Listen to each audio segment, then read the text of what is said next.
सामने एक बात रखता हूं सर, जीएचएमसी के सीरियसनेस को भी आपके सामने रखता हूं। उसके ऊपर तफसीली बात तो डिमांड्स पे होगी।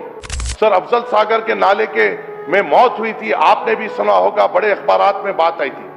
2 हमारे मांगोड़ बस्ती के लोग अफजल सागर नाले में बहकर चले गए, और जब बहकर चले गए, जब मीडिया में पूरी बात हुई, हाइड्रा कमिश्नर सुबह सुबह फजर के बाद आ गए, कलेक्टर हैदराबाद आ गए, कमिश्नर जीएचएमसी आ गए, पूरे ओहदेदारान आ गए। हम पहुंचने से पहले ये पहुंच गए, प्रेस में बोल दिए, ऐलान कर दिए, हम काम शुरू करेंगे, ये करेंगे।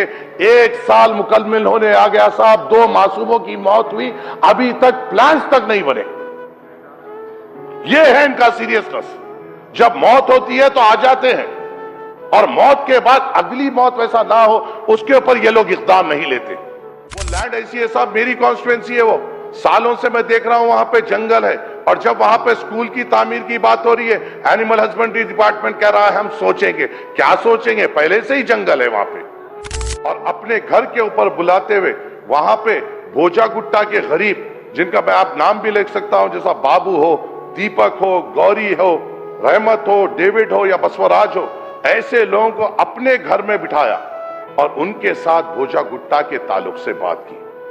भोजा गुट्टा वो इलाका है सर, जहां 9 साल पहले डबल बेडरूम के नाम पर 520 घरों को डेमोलिशन करते हुए उनको झोपड़ियों में भेज दिया गया, और आज 9 साल हो गए सर, भोजा गुट्टे का कोई पुरसाने हाल नहीं है। भोजा गुट्टे के ताल्लुक से पट्टे बांटे गए इंचार्ज मिनिस्टर साहब के हाथ से, मगर साहब वहां पर इक़दाम नहीं हो रहा, काम तेजी में नहीं चल रहा।